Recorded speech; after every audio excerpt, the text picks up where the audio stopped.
j'espère que vous allez bien. Je suis très contente de vous retrouver aujourd'hui pour cette nouvelle vidéo. Comme j'ai dit dans ma vidéo précédente, c'est normal si j'ai le même outfit que dans la vidéo précédente, puisque voilà, je suis motivée à filmer 2 vidéos d'affilée, comme ça au moins c'est fait, je vais pouvoir les éditer tranquillement et vous poster ça dans la semaine ou la semaine prochaine. Alors déjà, j'ai changé de téléphone. Vous allez peut-être voir la différence entre mes anciennes vidéos et mes nouvelles vidéos.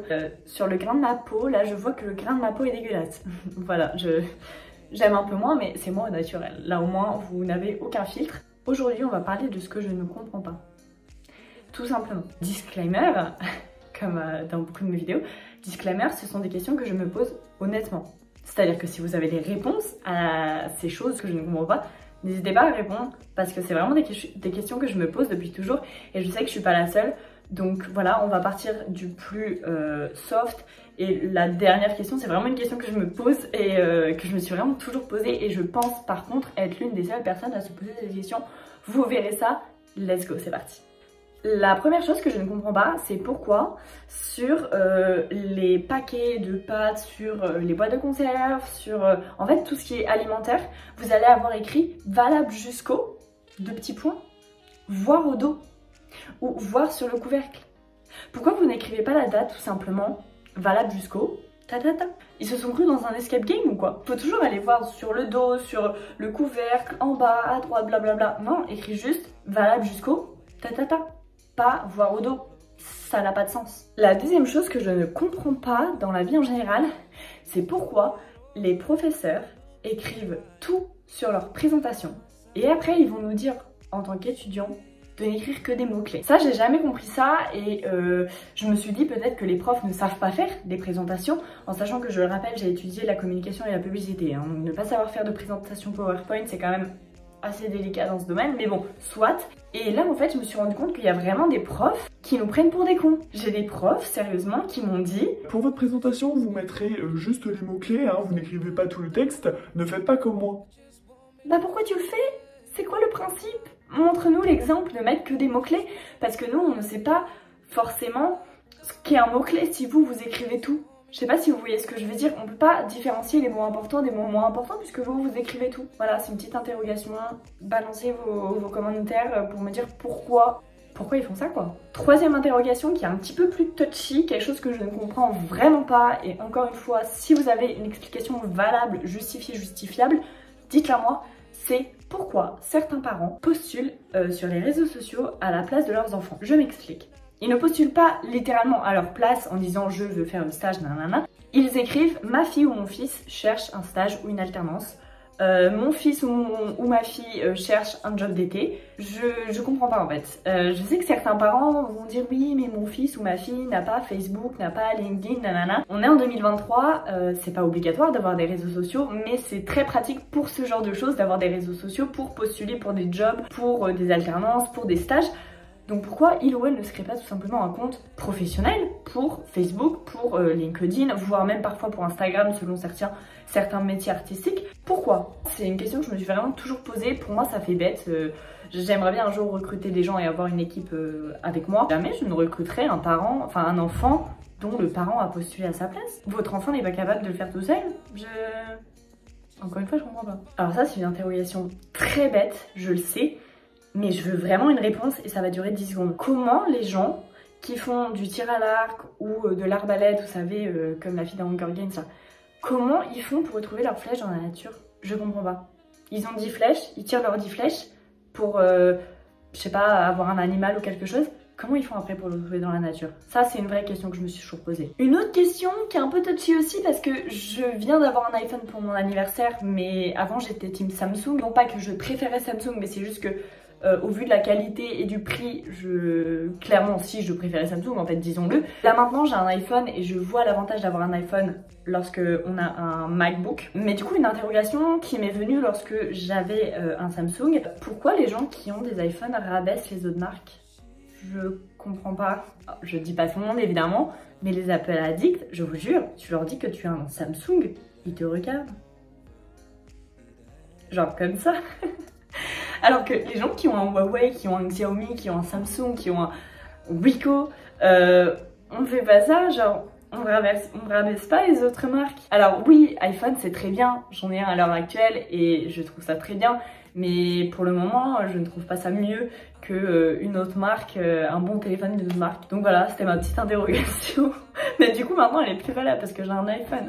Alors pour l'interrogation suivante, c'est pareil, c'est un petit peu touchy et je pense avoir la réponse à cette question, mais je me la pose quand même parce que nous sommes en 2023 et je trouve ça légitime de se poser la question en 2023 en sachant que nous ne sommes plus dans les années 50. Je m'explique. Je ne comprends pas pourquoi, lorsqu'une jeune fille tombe enceinte, on pense directement que l'homme qui l'a mise enceinte va l'épouser. C'est quoi le rapport? Vous m'expliquez? C'est pas déjà suffisamment galère de savoir que bon bah ta copine, ou d'ailleurs la fille qui n'est pas forcément ta copine, tombe enceinte, il faut gérer la grossesse, l'accouchement, le futur bébé, tout ça. C'est pas suffisamment compliqué pour organiser un mariage à côté. Je vois pas le rapport. Et surtout que si la femme tombe enceinte, lorsque c'est une jeune femme et que ce n'est pas forcément un bébé désiré, hein, c'est surtout ça que je veux mettre en avant, un bébé pas désiré, bah pourquoi l'homme demanderait la femme en mariage? Je comprends pas. Déjà, premièrement, pourquoi ce serait à l'homme de demander la femme en mariage? Ça, c'est un autre débat. Mais là, voilà, vraiment, je ne vois pas le rapport entre tomber enceinte et se marier. Moi, la théorie que j'avancerais, c'est parce qu'à l'époque, il fallait être marié pour avoir des enfants. Mais comme je l'ai dit au début de ce fait, on est en 2023. C'est pas grave, il y a des tas de gens qui ont des enfants pas mariés. Mes parents sont pas mariés. C'est pas pour autant que je le vis mal. Donc voilà, c'était ma petite interrogation. Une autre interrogation un peu touchy, pourquoi certaines personnes veulent absolument dire à leurs parents qu'elles ont fait leur première fois? Quand je dis première fois, c'est première fois dans l'entrée de la vie sexuelle. Pourquoi il y a des gens qui veulent le dire? Vous pouvez le dire, hein, il n'y a aucun mal à ça, vous pouvez le dire à vos parents, mais il faut pas se sentir obligé en fait. S'il y a bien un truc que l'on peut garder pour soi dans notre fond intérieur, dans notre petit jardin secret, c'est bien tout ce qui concerne notre vie sexuelle. Que ce soit avec nos partenaires, ou notre partenaire, ou tout seul, ou peu importe, c'est bien ça, c'est vraiment le seul truc que vraiment on peut garder pour nous. Et il y a certaines personnes qui disent ouais, faudrait peut-être que je le dise à mes parents, nanana. Non, t'es pas obligé frère, tes parents sont pas obligés de savoir. Et d'ailleurs, moi en fait je m'imagine aussi à la place des parents, qu'est-ce que tu veux qu'ils disent? Genre j'imagine vraiment la scène hein. Et maman, j'ai fait ma première fois avec mon copain. D'accord.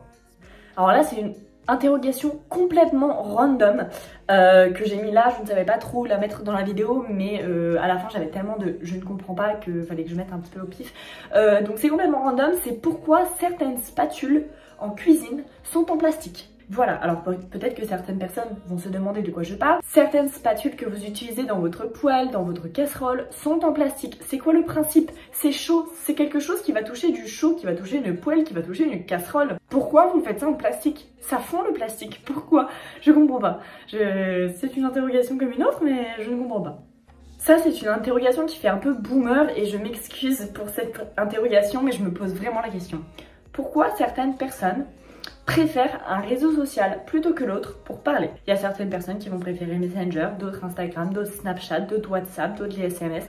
Ça dépend, mais j'ai juste envie de dire pourquoi en fait. J'ai envie d'éternuer. Pardon. Donc, pourquoi vous préférez un réseau social plutôt que l'autre? Dans tous les cas, tu as internet chez toi, donc tu peux capter n'importe quel réseau social, ou tu as la 4G dehors. Voilà, pourquoi plus Insta que Snap, que WhatsApp? Je sais pas, c'est une vraie interrogation encore une fois. Alors ça, c'est quelque chose que je ne comprends pas et c'est aussi quelque chose qui m'énerve au plus haut point. Mon pote va se reconnaître s'il passe par là, mais il y a des gens qui sont tout le temps en mode silencieux ou en mode ne pas déranger, mais je crois que c'est à peu près la même chose. Je comprends pas le principe. Si vous avez un téléphone, c'est pour qu'on vous joigne, pour qu'on vous appelle, pour qu'on vous envoie des messages, pour que voilà, pour qu'on vous prévienne quand quelque chose se passe. Alors effectivement, il y a des gens qui abusent sur les messages. Dans ces cas-là, vous mettez la conversation en sourdine. Mais si on vous appelle, répondez. Si on vous envoie un message, répondez. Je sais pas, je comprends pas le principe d'être tout le temps silencieux. Ça ne sert à rien. Autant de pas emmener votre téléphone avec vous. Je comprends pas. On va retourner dans un petit peu plus privé, mais quelque chose que je ne comprends pas, c'est pourquoi certains parents rentrent dans la chambre de leurs enfants sans frapper.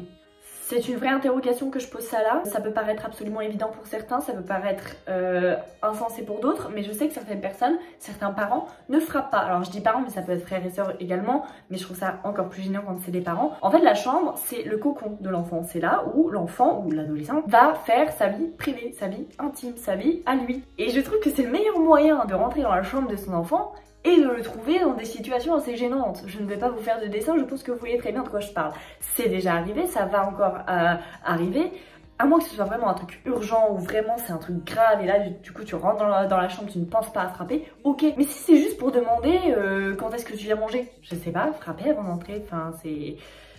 Ça me paraît logique. J'ai déjà vécu des situations assez gênantes, pas avec mes parents à moi, parce que mes parents frappent avant d'entrer et je trouve ça très bien. Et j'ai limite envie de les remercier pour ça, parce que j'ai l'impression qu'il y a certains parents, ça leur paraît insensé de frapper à la porte de leurs enfants, mais moi du coup je les remercie pour ça, même si pour moi ça paraît logique. Mais j'ai déjà eu des situations embarrassantes avec des parents qui entraient dans la chambre de leurs enfants sans frapper, alors que moi j'étais dedans. Voilà, je ne m'étalerai pas plus, passons au point suivant. Un autre truc que je ne comprends pas et que j'ai découvert, enfin il y a pas longtemps, que j'ai réalisé en fait il y a pas longtemps que certaines personnes faisaient, c'est laisser leur téléphone sonner alors qu'ils ne comptent pas répondre. Ils ne veulent pas répondre à cette personne et il n'y a pas de souci, il y a des multiples raisons pour ne pas répondre au téléphone. Mais s'il y a le bouton rouge pour zapper la conversation, c'est pas pour faire joli, c'est justement pour dire non, je ne veux pas répondre, je ne te réponds pas. Que ce soit parce que vous n'êtes pas disponible, parce que vous ne voulez pas parler à cette personne, c'est pas grave, on s'en fout. Mais quand il y a des gens autour de vous, si vous comptez ne pas répondre, glissez le bouton rouge vers la droite ou la gauche. Et ne répondez pas, et ne laissez pas sonner pendant 10 minutes en mode bon, et vous savez, en plus vous voyez que cette personne vous appelle, vous savez que vous n'allez pas répondre, et genre, vous avez le téléphone comme ça. Non, faites quelque chose, c'est chiant. Alors là, on rentre dans un sujet qui peut être sujet à débat. Je l'ai pas mis en dernier parce que je me dis si c'est quelque chose de touchy, je vais peut-être me faire taper sur les doigts, c'est pas grave, c'est vraiment une interrogation que j'ai et je ne juge absolument personne pour ce prochain point. Je ne comprends pas pourquoi dans les initiales, vous savez, LGBT, on a rajouté un plus il y a quelques temps pour inclure du coup toutes les formes de sexualité, pour englober absolument tout le monde dans la société, pour vraiment ne laisser personne sur les côtés. On rajoute donc un petit plus. Alors expliquez-moi pourquoi, très souvent, on rajoute des lettres. On est parti de LGBT, on rajoute un petit plus, pas de souci. Après on est passé de LGBT+, à LGBTQ+, et maintenant on est à LGBTQIA+, et je suis sûre que je manque encore des lettres. C'est quoi le principe de mettre un plus si à chaque fois vous rajoutez des lettres? Le plus c'est justement pour dire plus, bah plus tous les autres en fait, on englobe tout le monde et ça sert à rien de rajouter des lettres parce que du coup il y a peut-être une catégorie qui va pas être dans les initiales LGBTQIA+, qui va peut-être être dans le plus et qui va se dire ouais je suis dans le plus, nanana, du coup on me cite pas, donc il ou elle va, enfin du coup ces personnes-là vont rajouter une lettre. Je comprends pas, voilà, je suis désolée hein, si certains le prennent mal, mais je comprends pas. Un dernier point avant d'arriver sur le point le plus touchy de la vidéo, je trouve pour ma part, c'est pourquoi on dit que l'Australie, économiquement, fait partie de l'hémisphère nord. Pour ceux qui ne le savent pas, donc l'Australie, évidemment, c'est un pays qui fait partie de l'hémisphère sud. Vous voyez tous très bien où se trouve l'Australie. Mais en revanche, lorsqu'on parle de situation économique, on dit que l'Australie fait partie de l'hémisphère nord. Pourquoi ? Moi, je vois dans cette phrase et dans cette manière de penser que j'ai appris moi-même en histoire géo, hein, donc je n'invente rien, je l'ai appris à l'école. Pour moi, ça sous-entend donc qu'un pays de l'hémisphère sud ne peut pas être riche. C'est pas possible. Non, non, non, non, on ne peut pas. Vous êtes un pays, vous avez de l'argent. Vous faites partie du Nord, c'est sûr. Non, l'Australie fait partie de l'hémisphère sud, a toujours fait partie de l'hémisphère sud, que ce soit géographiquement, économiquement, politiquement, c'est comme ça. C'est un fait, et l'Australie est un pays qui se développe, qui a des ressources, qui est un pays riche, et il fait partie de l'hémisphère sud. Pourquoi on dit qu'il fait partie de l'hémisphère nord? Encore une fois, c'est une vraie question que je me pose. Voilà, répondez si vous avez une vraie réponse constructive à donner et que vous avez vraiment la réponse, mais c'est une interrogation. Et le dernier point de cette vidéo, qui m'a d'ailleurs poussé à faire cette vidéo hein, sur les interrogations que j'ai, c'est pourquoi on appelle les Noirs américains les Afro-américains. C'est une vraie question. Il y en a peut-être qui vont se dire c'est logique, c'est parce qu'ils sont noirs, donc du coup ils sont afro-américains. Pour moi ce n'est absolument pas logique. Est-ce qu'un Français qui est noir, qui est né en France, hein, qui a ses parents en France, qui a toute sa famille en France, est-ce qu'on va l'appeler afro-français? Non, c'est un Français comme un autre. Il est noir, certes, mais ça reste un Français. Et donc pourquoi on ne dit pas un noir américain? Ou pareil, les latino-américains, on les appelle latino-américains. Bon, en l'occurrence, là, je n'ai pas vraiment d'exemple sur comment on pourrait les appeler, mais une personne qui est née aux États-Unis, qu'elle soit noire, blanche, asiatique, qu'elle ait des origines hispaniques, ça reste une personne américaine. Donc pourquoi on irait dire afro-américain? Ça se trouve, ces gens-là n'ont jamais mis un pied en Afrique. Jamais. Donc voilà, c'est une petite question que je pose là, que voilà, vous pouvez répondre si vous voulez, vous n'êtes pas obligé d'y répondre. C'est une question que vous pouvez vous-même vous poser et faire des recherches dessus. Moi, en attendant, je vais attendre des réponses, voilà, que ce soit positif ou négatif. Hein, mais en tout cas, c'est une vraie interrogation que j'ai. Peut-être qu'il y a une histoire derrière ça, mais voilà, enfin, je ne saurais pas laquelle. Donc voilà, je pose ça là.